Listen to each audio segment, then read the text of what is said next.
Today, we are diving deep into the story of one of the most fascinating heroes of all time, Arjuna, from the ancient Hindu epic, the Mahabharata. Now, he's this legendary warrior with almost celestial power, but what really makes his story stick with you, what makes it timeless, is just how profoundly human he is. So, let's get into it. So if you ask people who the greatest hero of the Mahabharata was, you're going to get a lot of different answers. Some might say the super righteous Yudhishthira, or the incredibly strong Bhima, or maybe even the tragic noble warrior Karna. But for so many, there's really only one answer. It's the man at the absolute heart of the epic's biggest conflict and its most important spiritual lesson, the master archer, Arjuna. And this is the real puzzle of Arjuna's character, right? On one hand, he's known as the most skilled archer in the world, a warrior who is completely unmatched. But on the other hand, his most defining moment, the one he's most famous for, isn't some glorious victory. It's a moment of total crisis, where he literally throws down his bow and refuses to kill the people he loves. And that conflict is the story we're exploring today. To really get who he is, we're going to follow his journey in 6 parts. We'll start with who he was and how he trained, then look at his trials in exile, that huge crisis of faith, his victories on the battlefield, and finally, his journey at the very end of his life. So, first up, who was Arjuna? Well, he wasn't some perfect, flawless demigod. He was a human being with all the doubts and flaws that come with it. What made him so incredible wasn't just his divine background, but his relentless, almost stubborn will to be great. And what's super interesting is that he has all these different names, over a dozen of them. And they're not just titles. Each one tells a story. Take the name Dhananjaya, for instance. It means conqueror of wealth. He earned that name after he helped the fire god Agni consume this massive forest, which ended up bringing incredible riches to his kingdom. So you see, every name is like a badge, a piece of his legend that he earned himself. Okay, so let's get into his origin story and see how this legend was actually built.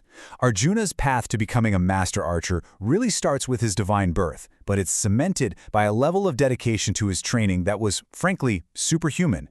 So Arjuna was the third of the 5 famous Pandava brothers. And get this, while his mother was Queen Kunti, his divine father was none other than Indra, the king of the gods and the god of war.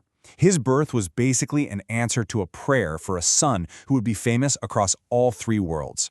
You could say he was literally born to be a warrior. Now, all that raw, divine potential was shaped by the legendary teacher Dronacharya. Drona taught all the royal princes, but he saw something special in Arjuna right away. A focus and dedication that was just on another level. I mean, Arjuna didn't just practice. He treated archery like meditation. He would even get up and practice in the pitch-black darkness of night. Drona's belief in him became absolute after this one incident.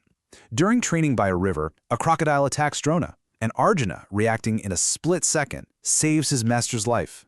It was in that moment Drona knew his student was destined for greatness.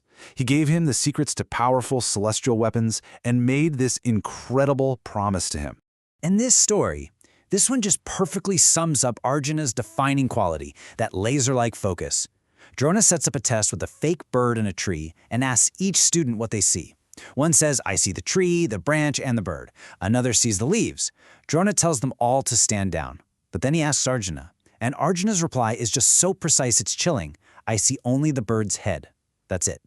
That singular vision was his superpower. But you know, skill isn't enough to make a true hero. Arjuna's life was marked by long periods of exile. And you should know, these weren't just punishments. They were more like crucibles, intense trials that transformed him and helped him gain the power he'd need for the war that was brewing. During one of these exiles, Arjuna went on a quest to get divine weapons. He went to the Himalayas and performed penance so intense it actually worried the gods. He even got into a fight with Lord Shiva, who was in disguise. Shiva was so impressed by his courage that he gave him the Pashupatastra, one of the most powerful weapons in the entire universe. And to top it all off, he then journeyed to the heavens to train with his actual dad, Indra. But the climax of this whole period, it's just mind-blowing. In their last year of exile, the Pandavas had to live in disguise. Arjuna took on the role of Brihanala, a eunuch who taught dance to a princess. But when the enemy Kuru army launched an attack, Arjuna dropped the disguise. With just a young prince driving his chariot, he single-handedly fought and defeated the entire Kuru army. We're talking all their greatest warriors, like Bhishma and Drona. It was an absolutely stunning reveal of the divine power he was hiding. To prove his identity to the prince, who was, completely freaking out, Arjuna listed his 10 main names. And as you can see here, names like Karitan, the one who wears the celestial crown, or Savya Sachin, meaning he's ambidextrous with a bow, they're not just names, they're testaments to his deeds. It's basically the resume of a legendary hero. And that brings us to the absolute heart of this entire story. All the training, all the weapons, all the victories, it was all leading to this one moment, the great Kurukshetra war. But just as the battle is about to begin, the world's greatest warrior completely loses his will to fight. So Arjuna asks his charioteer, who is secretly the god Krishna, to drive him into the middle of the battlefield. He looks at the army across from him, and he doesn't see enemies. He sees his family. He sees his great-grandfather Bhishma, his beloved teacher Drona, his cousins, his friends. He's just completely overwhelmed by grief, and he drops his legendary bow, the Gandiva, and collapses in his chariot. Arjuna's crisis is so profound, it actually requires a divine intervention. And to solve it, Krishna explains this core concept, dharma. Now, it's more than just duty or religion. Think of dharma as the right way, the sacred path you have to follow, even when it goes against everything you personally want. And for a warrior like Arjuna, that dharma, that sacred duty, is to fight for what's right. It's in this moment of utter despair that the charioteer, Krishna, reveals his true, awe-inspiring cosmic form as God, and their conversation becomes the Bhagavad Gita, one of the most important spiritual books in human history. Krishna explains the nature of life and death, the meaning of action, and reminds Arjuna that he's a crucial part of a much larger divine plan. Okay, so with his purpose restored and his mind clear, Arjuna picks his bow back up. And what happens next is an 18-day war on an apocalyptic scale. And Arjuna, now totally committed to his dharma, becomes the single most decisive force that leads his family to victory. Over those brutal 18 days, Arjuna is at the center of all the biggest moments. On day 10, he's the one who brings down the invincible Bhishma. On day 14, he goes on this devastating rampage to avenge his son's death. But the real climax, the moment that is both tragic and triumphant, comes on day 17. He finally faces his arch-rival, Karna, who, and this is just heartbreaking, is secretly his older half-brother. In a fierce, terrible duel, Arjuna kills him, securing the victory, but at an unimaginable personal cost.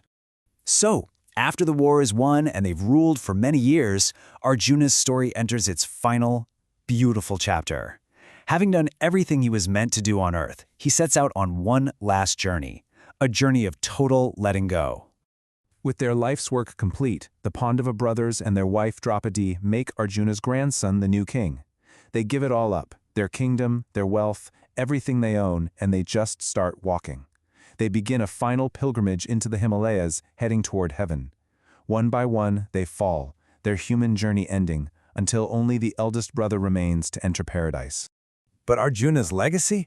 It's immortal. I mean, even today, his name stands for excellence. In India, the highest award you can get in sports is called the Arjuna Award. The Indian Army's main battle tank? The Arjun. And all the way in Indonesia, he's a beloved hero in their traditional shadow puppet plays.